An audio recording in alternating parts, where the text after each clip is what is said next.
Veliki pozdrav i dobrodošli na kanal Obavesti me.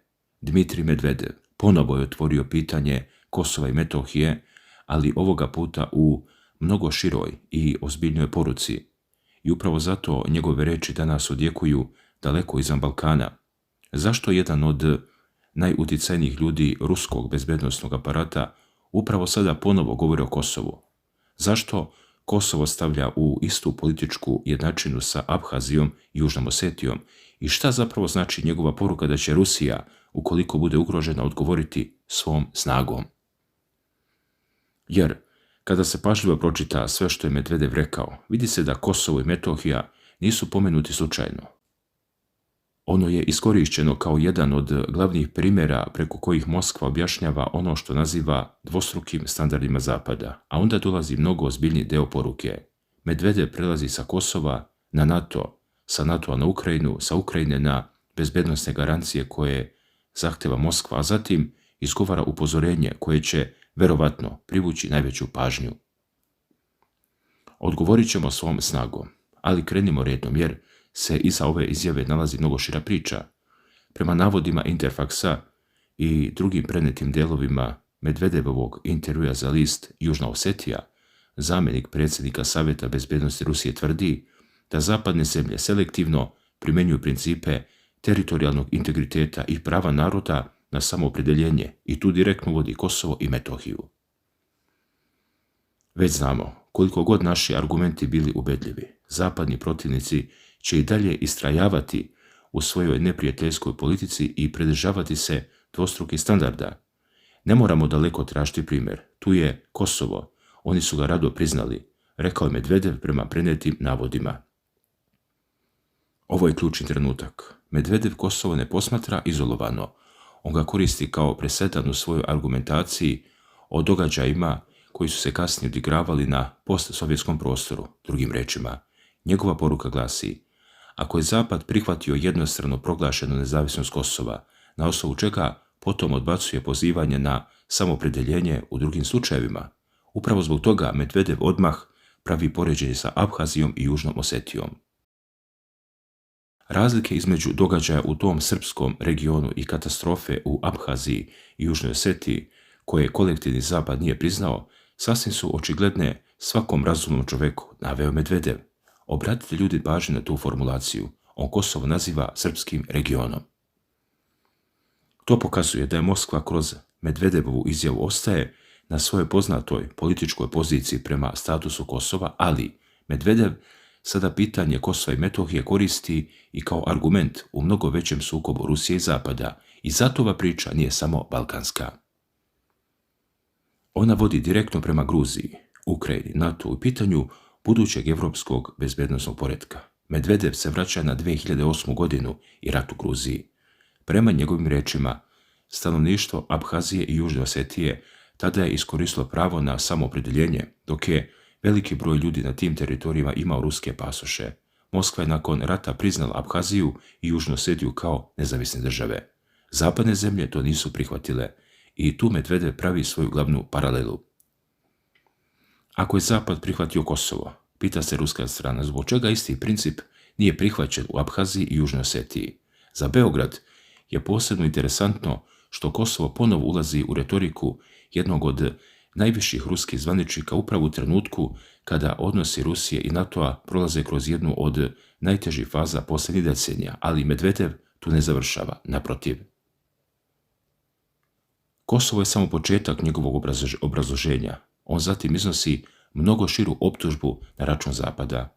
Prema Medvedevu, zapadne države vekovima pokušavaju da stvaraju nova žarišta oko Rusije i da Moskvu uvode u sukobe sa narodima sa kojima ima istorijske, kulturne i ekonomske veze. Njegova omiljena taktika je da kuje zaveru protiv nas ne svojim rukama, već da u sukob sa Rusijom uvuče nacije sa kojima imamo istorijske veze, zajedničku kulturu i ekonomske odnose, rekao je Medvedev. On upravo na toj osnovi povezuje događaj iz 2008. godine sa današnjom situacijom. U njegovoj interpretaciji postoji ista matrica: Rusija, njeni susjedi, Zapad koji, kako tvrdi Medvedev, pokušava da te susjede udalji od Moskve. U drugim prenetim delovima njegovih izjava Medvedev ide još dalje i tvrdi da Zapad želi da prekine kulturne i ljudske veze Rusije sa susjednim narodima i da uništi tradicionalne vrijednosti koji ih povezuju, a zatim se dolazi do NATO-a. Tu ton postaje još ozbiljniji. Medvedev Severnoatlantsku alijansu opisuje kao vojno-politički blok, neprijateljski raspoložen prema Rusiji. Posebno podsjeća na najavljivanu mogućnost ulaska postsovjetskih država u NATO, najprije Gruzije, a zatim Ukrajine. Prema Medvedevovom tumačenju, upravo približavanje NATO-a ruskim granicama predstavlja egzistencijalnu prijetnju Rusiji. I tu dolazimo do pitanja koje se provlači kroz čitavu njegovu izjavu. Šta Moskva zapravo traži? Medvedev kaže bezbednosne garancije.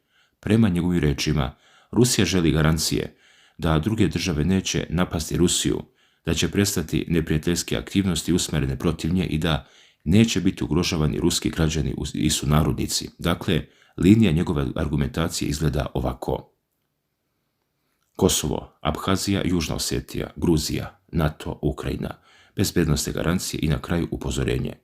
Upravo tu dolazi najjači deo Medvedevove poruke. Ne možemo ostati ravnodušni prema agresivnim planovima naših protivnika.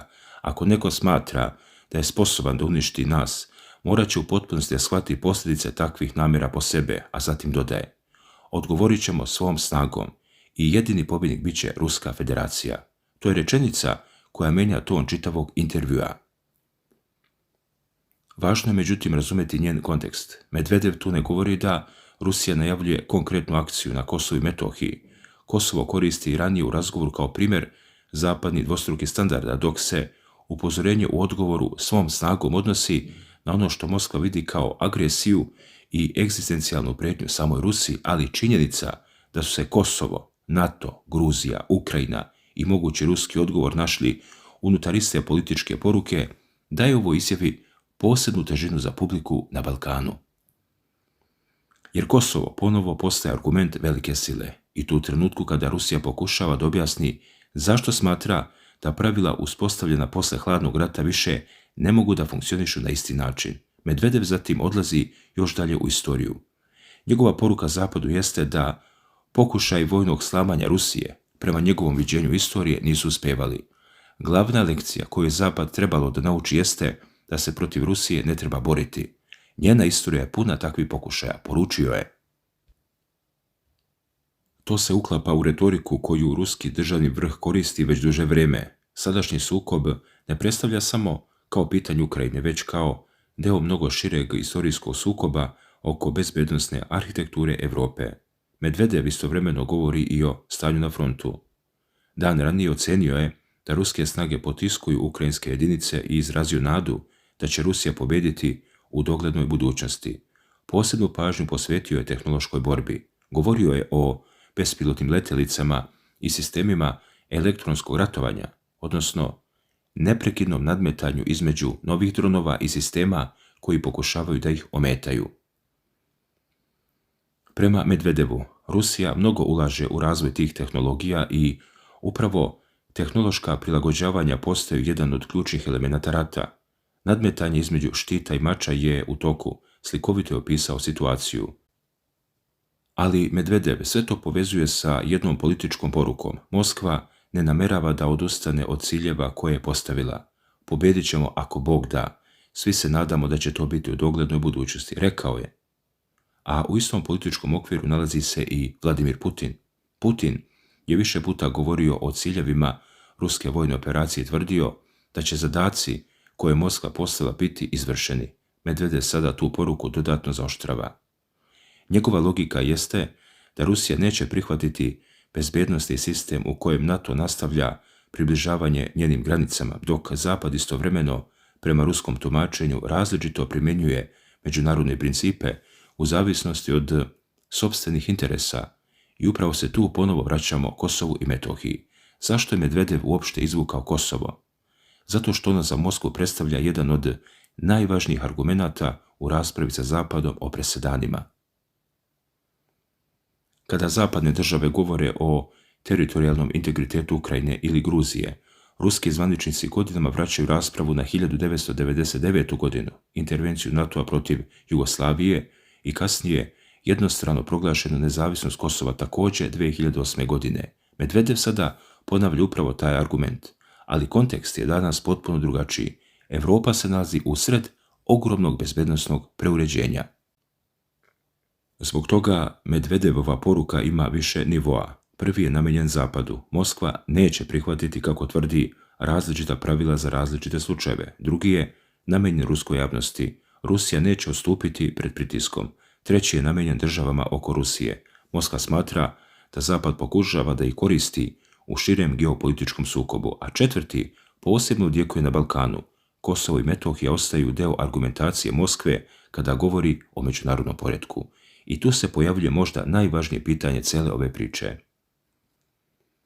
Da li Medvedev samo ponavlja poznatu rusku poziciju ili Moskva Kosovo sve snažnije vraća u svoju širu diplomatsku argumentaciju prema Zapadu? Jer nije isto kada se Kosovo pominje samo u bilateralnim odnosima Moskve i Beograda i kada ga jedan od najglasnijih predstavnika ruskog državnog vrha povezuje sa NATO-om, Ukrajinom, Gruzijom, Abhazijom, Južnom Osetijom i bezbednostnim garancijama koje Rusiju zahteva. A sada ostaje nekoliko velikih pitanja. Zašto je baš sada Dmitrij Medvedev odlučio da ponovo izvuče Kosovo kao jedan od svojih najjačih argumenata protiv Zapada? Da li će Moskva pitanje Kosova još snažnije koristiti u budućim pregovorima o europskoj bezbednosti? Može li ono što se danas rešava između Rusije, Ukrajine, SAD-a i NATO-a jednoga dana indirektno uticati i na političke procese na Balkanu? I konačno, da li se pred našim očima već formiraju pravila nekog potpuno novog međunarodnog poretka?